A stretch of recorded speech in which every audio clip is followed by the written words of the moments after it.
You are listening to the daily homily for Magdala in the Holy Land. En el principio existía el Verbo, y el Verbo estaba junto a Dios, y el Verbo era Dios. Él estaba en el principio junto a Dios. Por medio de Él se hizo todo, y sin Él no se hizo nada de cuanto se ha hecho. En Él estaba la vida, y la vida era la luz de los hombres. Y la luz brilla en la tiniebla, y la tiniebla no lo recibió. Surgió un hombre enviado por Dios que se llamaba Juan. Este venía como testigo para dar testimonio de la luz, para que todos creyeran por medio de él. No era él la luz, sino el que daba testimonio de la luz. El Verbo era la luz verdadera que alumbra a todo hombre viniendo al mundo. En el mundo estaba, el mundo se hizo por medio de él, y el mundo no lo conoció. Vino a su casa y los suyos no lo recibieron. Pero a cuantos lo recibieron, les dio poder de ser hijos de Dios a los que creen en su nombre. Estos no han nacido de sangre, ni de deseo de carne, ni de deseo de varón, sino que han nacido de Dios. Y el Verbo se hizo carne y habitó entre nosotros, y hemos contemplado su gloria, gloria como del unigénito del Padre, lleno de gracia y de verdad. Juan da testimonio de él y grita diciendo: Este es de quien dije, el que viene detrás de mí se ha puesto delante de mí, porque existía antes que yo. Pues de su plenitud todos hemos recibido gracia tras gracia. Porque la ley se dio por medio de Moisés, la gracia y la verdad nos han llegado por medio de Jesucristo. A Dios nadie lo ha visto jamás. Dios unigénito, que está en el seno del Padre, es quien lo ha dado a conocer. Palabra del Señor.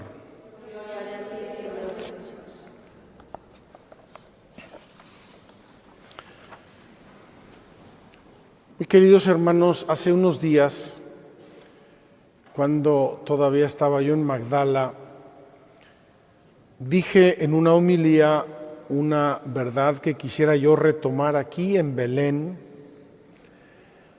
en este ambiente festivo, alegre en nuestros corazones y sobre todo celebrando un año más la natividad de nuestro Señor Jesucristo según la carne.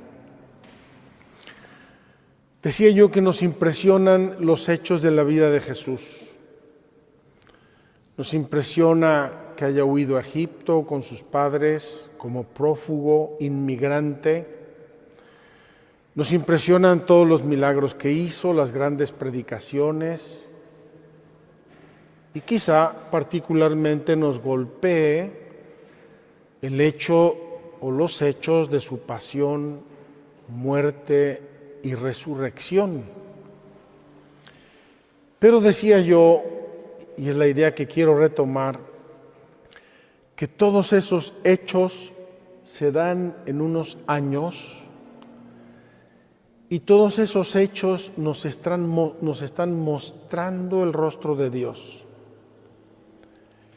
Pero si me permiten, y dado que Él quiso hacerse hombre, carne, dice el Evangelio, está encerrada su humanidad en el tiempo y en el espacio. Por eso venimos a la Tierra Santa, a tocar los espacios, los lugares preciosos, importantísimos.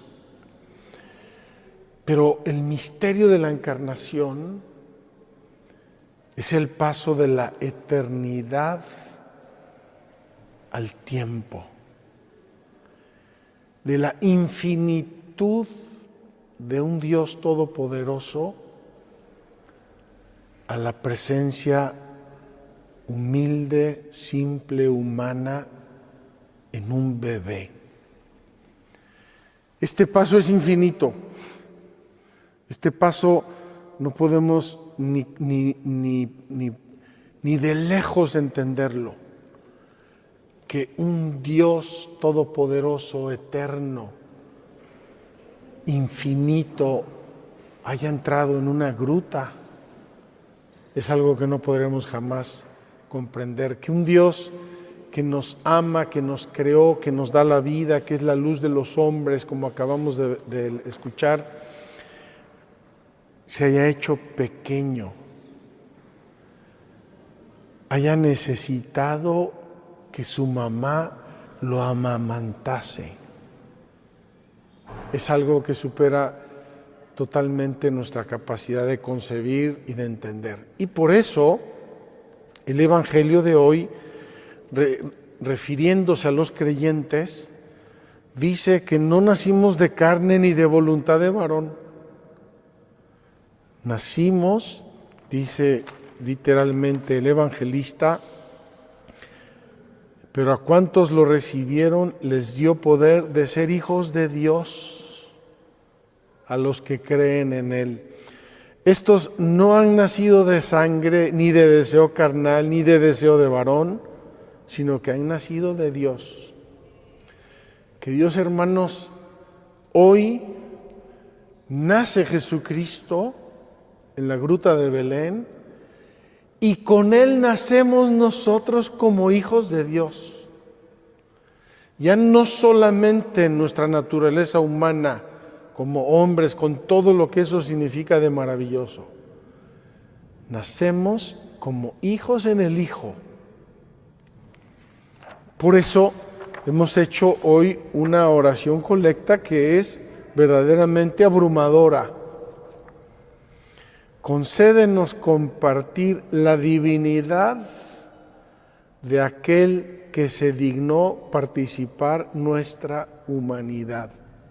Es decir, Dios aquí en Belén ha hecho unos vasos comunicantes entre Dios, su divinidad, su eternidad, su santidad, su sabiduría, su omnipotencia, y nuestra pobre, miserable y finita condición humana.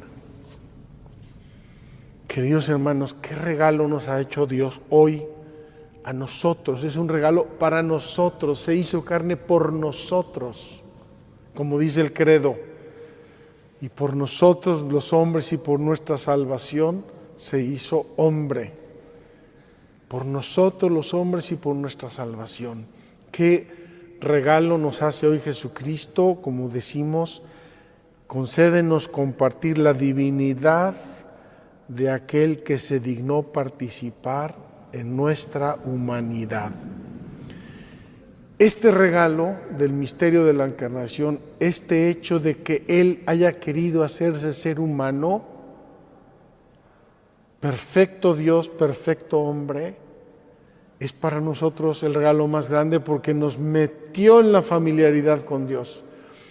Por eso hoy también recuperamos nosotros nuestra dignidad de hijos de Dios. Hoy nosotros deberíamos celebrar nuestro nacimiento como hijos de Dios. Éramos huérfanos, estábamos errando, nos fuimos de la casa paterna como el hijo pródigo.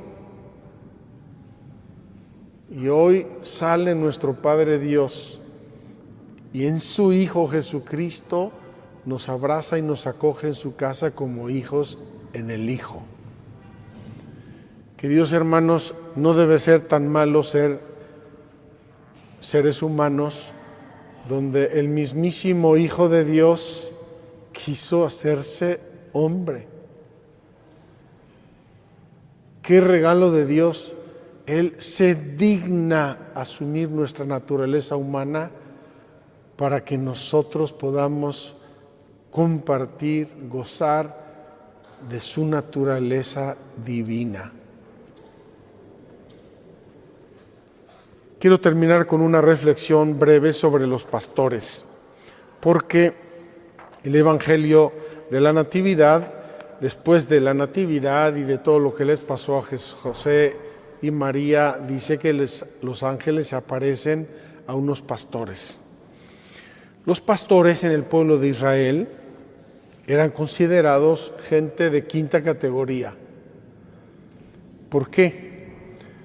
Porque no pudiendo nunca dejar sus rebaños solos, no iban al templo.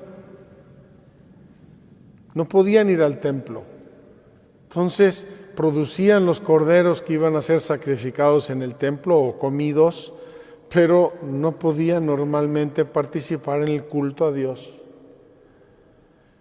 Y cuando los ángeles se les aparecen a unos pastores para anunciarles el nacimiento, nos están diciendo que el anuncio de hoy no excluye a ningún ser humano, al pobre, al rico, al sabio, al ignorante, al cultísimo, no queda excluido nadie, porque Dios quiso que el anuncio del nacimiento de su Hijo llegara a los considerados los más lejanos, los más pobres, los más ignorantes, los más alejados, entre comillas, de la religión. ¿Cómo debemos hoy correr a Belén? Y aquí estamos en Belén como los pastores. ¿Para ver qué? Para ver un milagro espléndido, maravilloso, como todos esos efectos que nos ha acostumbrado el cine y la televisión y ahora la inteligencia artificial. Para ver un niño envuelto en pañales y recostado en un pesebre. Ese es el gran signo que los pastores recibieron. Veréis a un niño envuelto en pañales, recostado en un pesebre. Y termino. Ayer en la tarde tuve la gracia de ir al Santo Sepulcro. Estuve allí un rato, no había gente, no había peregrinos, había 10 personas a lo mejor. El Santo Sepulcro era para mí. Y me acordé allí de una reflexión bellísima que conecta la natividad con la pasión. Jesús fue recostado en un pesebre, y ese pesebre de madera normalmente es una anticipación de la cruz. Es envuelto en pañales como va a ser envuelto en una sábana mortuaria. Fíjense, la distancia entre Belén y el Santo Sepulcro es pequeñísima. La distancia entre Belén y la eternidad de Dios es infinita. Ojalá que Dios, hermanos, que este nacimiento, esta Navidad, nos empuje a entrar en el misterio de un Dios que se hace hombre por amor nuestro, para que nosotros entremos en su divinidad, en su eternidad, en su sabiduría, en todo lo que Él nos regala. Vamos a rezar hoy, como en todas las solemnidades, el credo, y les recuerdo que a las palabras de "se hizo hombre" vamos a observar un momento de silencio y a ponernos de rodillas para adorar el misterio de la encarnación. Thank you for joining us today. If you want to learn more about Magdala, follow us on YouTube and on Facebook.